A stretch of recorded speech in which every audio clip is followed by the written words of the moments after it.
ইসলামের জামাতে ইসলামী দল করে দ্বীপ প্রচার করতে না পারি তাহলে হবে কি করে? উপজেলার পক্ষ থেকে আয়োজিত মহান বিজয় দিবসের স্মরণে মুক্তিযোদ্ধা অনুমতি পেয়ে গেছে, একটা ইউটিউব চ্যানেল খুলতে বলছে আহত মুক্তিযোদ্ধা মহেশপুর থানা থেকে, ঠিক আছে, এবং মুক্তিযুদ্ধে অংশগ্রহণকারী সর্বশ্রেণীর মানুষের জন্য দোয়া এবং এই লক্ষ্যে আয়োজিত এই আলোচনা সভার সম্মানিত সভাপতি, উপজেলার সংগঠনের সম্মানিত আমির জনাব অধ্যাপক ফারুক আহমেদ, আজকের অনুষ্ঠানের মাননীয় প্রধান অতিথি আমাদের চাঁদপুর মহেশপুরের গণমানুষের প্রিয় নেতা, সকলের শ্রদ্ধাভাজন ব্যক্তিত্ব জননেতা অধ্যাপক মতিয়ার রহমান, অনুষ্ঠানের সম্মানিত সঞ্চালক অধ্যাপক ইসমাইল হোসেন পলাশ, উপজেলার সংগঠনের সংগ্রামী নেতৃবৃন্দ, সম্মানিত সাংবাদিক বন্ধুগণ এবং সংগ্রামী উপস্থিতি, আসসালামু আলাইকুম ওয়া রাহমাতুল্লাহি ওয়া বারাকাতুহু। আজকে কত বছর পর আমরা আজকে এই বিজয় দিবস পালন করতে যাচ্ছি। আপনারা জানেন, বিগত সময় যারা ক্ষমতায় ছিল তারা আমাদেরকে এই বিজয় দিবস, স্বাধীনতা দিবস পালন করতে দেয় নাই, আমাদের কণ্ঠকে রোধ করে রেখেছিল। তারা আমাদের গণতান্ত্রিক অধিকার দেয় নাই, মানবিক অধিকার দেয় নাই, ভোটাধিকার আমাদের ছিল না, আমাদের কান্নার স্বাধীনতা ছিল না, যারা আমাদের স্বাধীনতা তারা হরণ করেছিল, আমাদের কোন ধরনের স্বাধীনতা তারা আমাদের দেয় নাই। আমরা অনেক চেষ্টা করেছিলাম, আমরা বিগত সময়ে প্রশাসনের সাথে যোগাযোগ করে ঘরোয়াভাবে বিজয় দিবস, স্বাধীনতা দিবস পালন করার জন্য আমরা চেষ্টা করেছি। আমাদের 5টা লোক কখনো এক জায়গায় হতে দেওয়া হয়নি। বলা হয়েছিল গোপন মিটিং, বলা হতো আপনারা যা কিছু করবেন এটা গোপন মিটিং, স্বামী স্ত্রী বাড়িতে থাকবে সেটাও গোপন মিটিং, ছেলে মেয়ে স্ত্রী পুত্রদের ভাত খাওয়া হবে সেটাও গোপন মিটিং। আমাদের সব কিছুকে গোপন মিটিং আখ্যা দিয়ে আমাদের সকল অধিকার থেকে তারা বঞ্চিত করে একদলীয় শাসন তারা গ্রহণ করেছিল, দেশের উপরে চাপিয়ে দিয়েছিল। আজকে 5ই আগস্টের প্রেক্ষিতে আমরা নতুন করে স্বাধীনতা পেয়েছি, যার প্রেক্ষিতে আজকের বিজয় দিবস আমরা করতে পারছি। এই বিজয় দিবস পালন করতে পারার জন্য মহান আল্লাহ তাআলার শুকরিয়া আদায় করছি, সকলে বলে আলহামদুলিল্লাহ।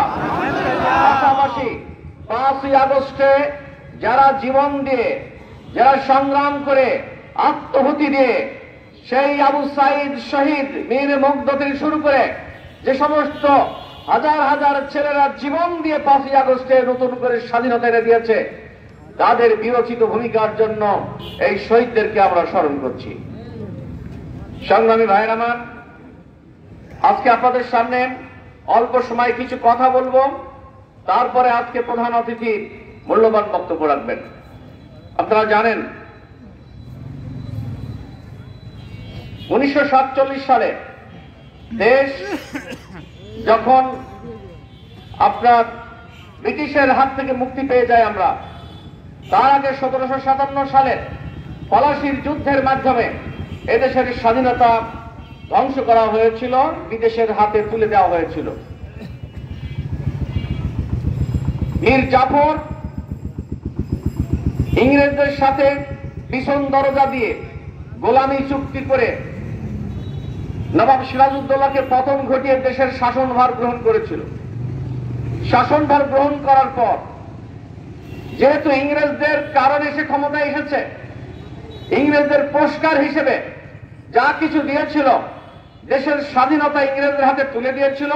তারা নবাব সিরাজউদ্দৌলাকে শুধু হত্যা করে নাই, বাংলাদেশের সম্পদ যা ছিল, বাংলা, বিহার, উড়িষ্যার যা সম্পদ ছিল, সোনা দানা, টাকা পয়সা, গয়নাগাটি যা ছিল, সবগুলো 200 নৌবহর ভর্তি করে এগুলো সব ইংরেজরা নিয়ে চলে গেছিল। অল্প কিছু কলকাতা বন্দরে নামানো হয়েছিল, বাদ বাকি সব লন্ডনে নিয়ে যাওয়া হয়েছিল। লর্ড ক্লাইভের নেতৃত্বে বাংলাদেশ লুটপাট করে আপনার লন্ডনে নিয়ে যে 1760 সালের সর্বপ্রথম ইস্ট ব্যাংক অব লন্ডন তারা তৈরি করেছিল। বাংলাদেশের লুট করার টাকা দিয়ে লন্ডনকে সোনা দিয়ে গড়ে তোলা হয়, এবং এটার পিছনে অবদান ছিল সবচাইতে মীর জাফর এবং তার অনুসারীদের। তারা ক্ষমতায় থাকবে, তারা শুধুমাত্র বাংলাদেশের স্বাধীনতা চায়নি, বাংলা, বিহার, উড়িষ্যার স্বাধীনতা চায়নি। নিজেরা ক্ষমতায় থাকবো, নিজেরা রাষ্ট্রের দায়িত্ব পালন করব, আর বাংলাদেশের স্বাধীনতা বিদেশের হাতে তুলে দেবো, এটাই ছিল তাদের মেন উদ্দেশ্য। সেই ধারাবাহিকতায় আপনারা জানেন, আমি ইতিহাস অন্যদিকে যাচ্ছি না, আমার মূল আলোচনার দিকে যেতে যাচ্ছি। 2008 সালের নির্বাচনের পর এই বাংলাদেশে যারা ক্ষমতায় এসেছিল, তারা ক্ষমতাকে আজীবন টিকে রাখার জন্য তারা কিছু ভিশন গ্রহণ করে। সেই ভিশন ছিল, প্রথম তারা গ্রহণ করে 2041 সালের ভিশন। 41 সাল পর্যন্ত তারা বার্ষিক পরিকল্পনা গ্রহণ করার আগে 41 সালের ভিশন তারা ঘোষণা করে। এরপরে ওখান থেকে নিয়ে আসে 71 সাল পর্যন্ত। 71 সালে আমরা কি কি করব, 71 সাল পর্যন্ত ক্ষমতায় থাকবো, তারপরে কি কি করা হবে, এই পরিকল্পনা গ্রহণ করে। এই দীর্ঘ পরিকল্পনা প্রণয়ন করতে যে তারা বাংলাদেশকে ভারতের হাতে ইজারা দিয়ে দেয়। যেভাবে মীর জাফর বাংলা, বিহার, উড়িষ্যার স্বাধীনতা ইংরেজদের হাতে তুলে দিয়েছিল, এই নব্য মীর জাফর শেখ হাসিনা বাংলাদেশের স্বাধীনতা এবং সার্বভৌমত্বকে ভারতের হাতে তারা তুলে দিয়েছে। আমাদের চট্টগ্রাম বন্দর, এটা ভারতকে দিয়ে দেওয়া হয়েছে। মংলা বন্দর ভারতকে দিয়ে দেওয়া হয়েছে। ট্রানজিট সুবিধা ভারতে দিয়ে দেওয়া হয়েছে। চট্টগ্রাম বন্দর, মংলা বন্দর, এগুলো দিয়ে দেওয়া হয়েছে। আপনারা জানেন, এয়ার ট্রানজিট, রেল ট্রানজিট থেকে শুরু করে নিয়ে সকল ট্রানজিট সুবিধা অল্প মাত্র তারা কিছু আপনার সুবিধা নিয়ে বাদ বাকি ভারতকে ফেরি তারা দিয়ে দিয়েছিল। শেখ হাসিনা নিজেই বলেছে, ভারতকে যা দিয়েছি তার জীবনে কখনো ভুলবে না। আপনারা জানেন, এবার বাংলাদেশকে ওইভাবে ইংরেজদের যেভাবে মীর জাফর দেশ ধ্বংস করে দিয়েছে, বাংলাদেশকে ভারতের হাতে পরিপূর্ণভাবে তুলে দিয়ে এটা একটা করদ রাজ্যে পরিণত করে দিয়েছে। আপনারা জানেন, এই যে আগামী জানুয়ারি মাসে নতুন বই পুস্তক দেওয়া হবে, এই বিগত সময়ে তারা ক্ষমতায় থেকে বাংলাদেশে মুদ্রণ শিল্পকে ধ্বংস করে ভারতে কলকাতাতে বাংলাদেশের সকল বই পুস্তক, সকল কাগজপত্র, ছাপাখানা সব কলকাতায় নিয়ে যাওয়া হয়। সকল 1 থেকে শুরু করে ঊর্ধ্বতন ক্লাস 10 পর্যন্ত সকল বই পুস্তক ইন্ডিয়া থেকে ছাপিয়ে ওটা বাংলাদেশে জায়গা করে ভরে নিয়েছে, আমাদের শিক্ষা প্রতিষ্ঠানে বিতরণ করা হয়েছে। বাংলাদেশের মুদ্রণ শিল্প ধ্বংস, বাংলাদেশের পাট শিল্প ধ্বংস, বাংলাদেশের সকল ধরনের অর্থনীতিকে ভারতের হাতে তুলে দিয়ে এইটাকে একটা ভিক্ষুকের জাতি হিসাবে, এটাকে একটা দাস জাতি হিসাবে শেখ হাসিনা বাংলাদেশকে বিশ্বের কাছে পরিচিত করে তুলে দিয়েছে। একটা দেশের স্বাধীনতা, আজকে আমরা বিজয় দিবস পালন করছি। আপনি কিসের বিজয়? আপনার অর্থনীতি নাই, আপনার সংস্কৃতি নাই, আপনার পররাষ্ট্রনীতি নাই, সবকিছু ভারতের অধীনে চলে গেছে।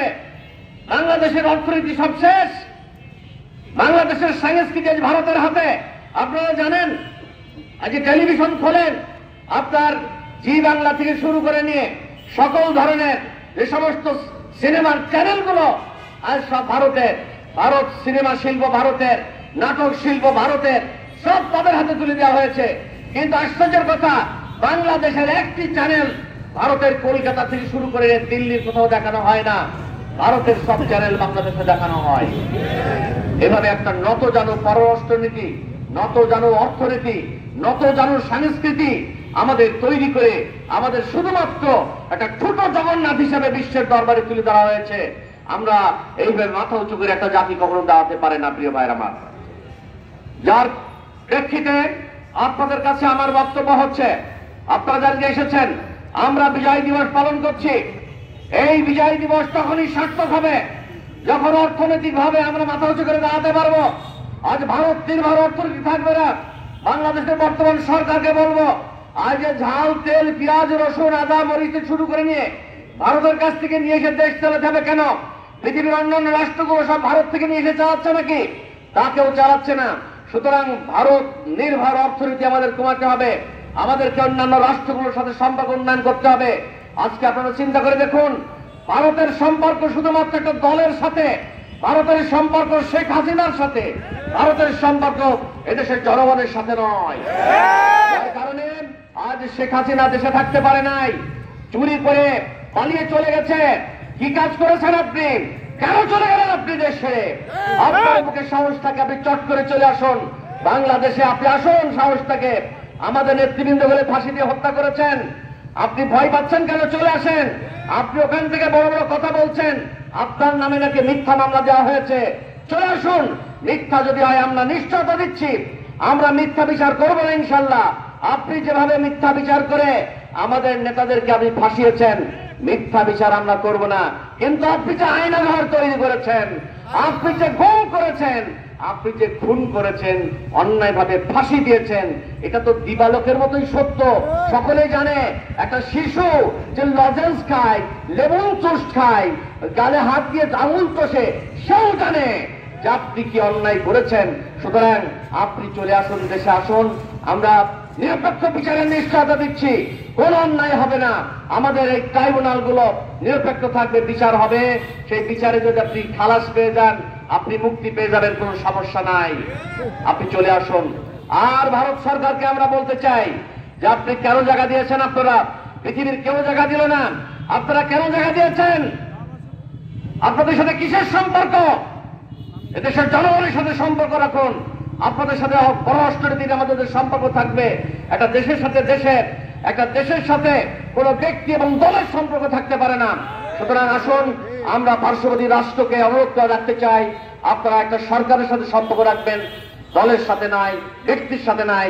একটা আমরা পৃথিবীর মানচিত্রে মাথা উঁচু করে, শির উঁচু করে দাঁড়িয়ে থাকবো।